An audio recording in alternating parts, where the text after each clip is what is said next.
أعوذ بالله من الشيطان الرجيم بسم الله الرحمن الرحيم نحمده ونصلي على رسوله الكريم وآله الطيبين الطاهرين أما بعد يا أيها الذين آمنوا اتقوا الله وكونوا مع الصادقين. میرے لائق احترام سننے والوں، شایان حیدر کرار پر گزرنے والے سخت ادوار میں سے ایک مشکل ترین دور امامت امام سجاد علیہ السلام ہے. امام علیہ السلام کی امامت کا کل دورانیہ 34 سے 35 سال ہے، اور ان 34 سے 35 سالوں میں بنی امیہ کے 6 خبیث ترین حکمران گزرے ہیں، جن میں سے ایک عبد الملک مروان ہے.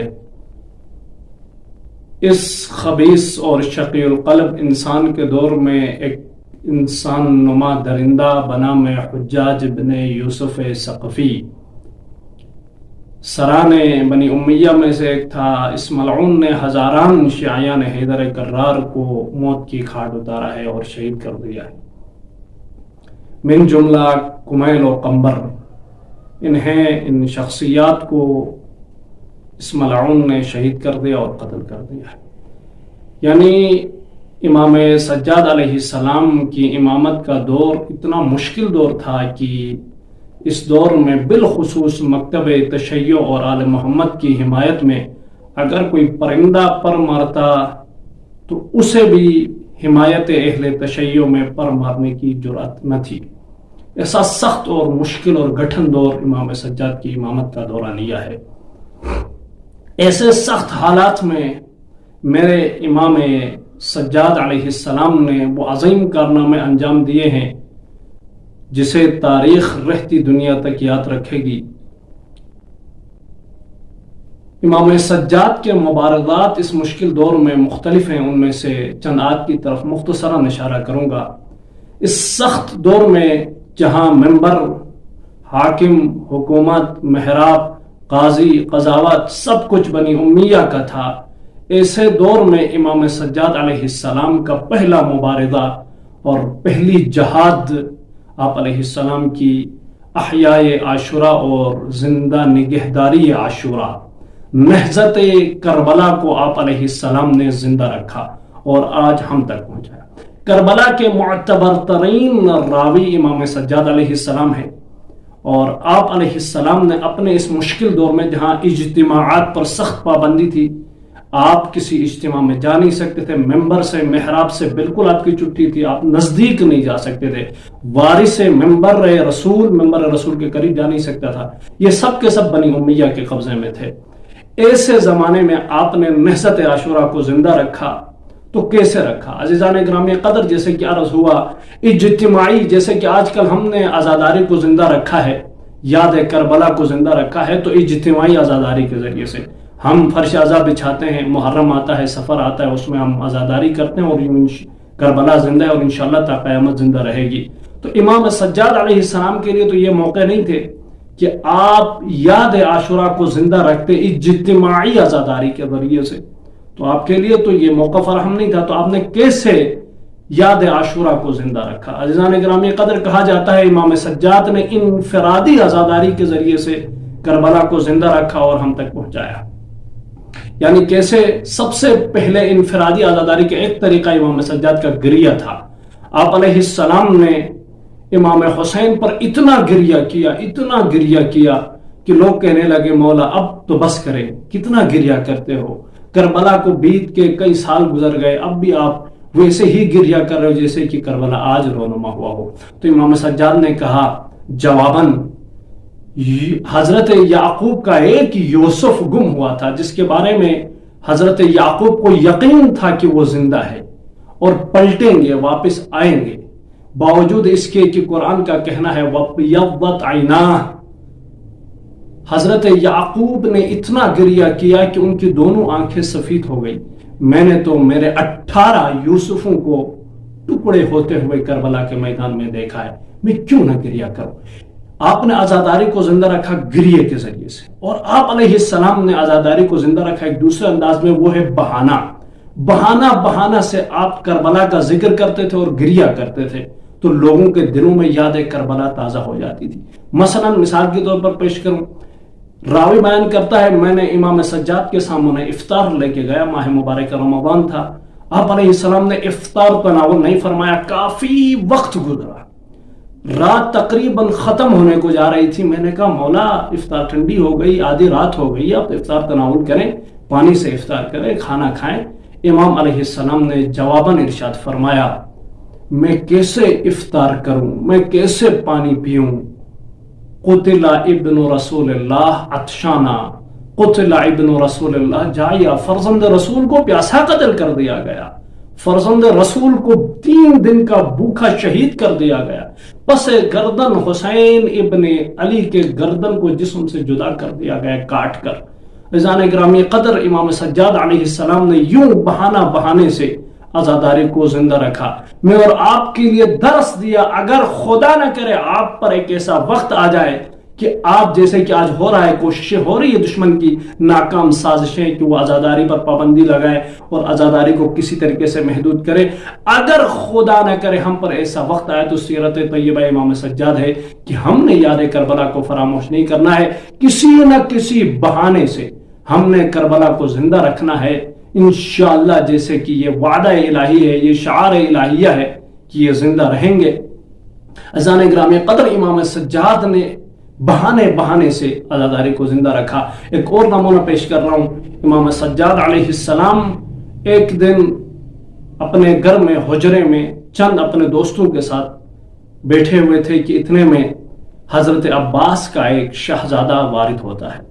امام علیہ السلام نے اس مجمع میں بیٹھے افراد کو مخاطب کر کے کہا دیکھو یہ شہزادہ اس کا فرزند ہے جس نے اپنے دونوں بازوں کی قربانی پیش کی، یہ شہزادہ اس کا بیٹا ہے، یہ اس کا فرزند ہے، اس شیر جری کا فرزند ہے جس نے راہ حسینی میں اپنی آنکھوں پہ تیر کھائے، یہ اس کا فرزند ہے جس نے اپنے آپ کو راہ حسینی میں قربان کر دیا، جس نے اپنے وجود کو، اپنی جان کو حسین ابن علی پر قربان کر دیا۔ یوں امام سجاد علیہ السلام نے عزاداری کو زندہ رکھا۔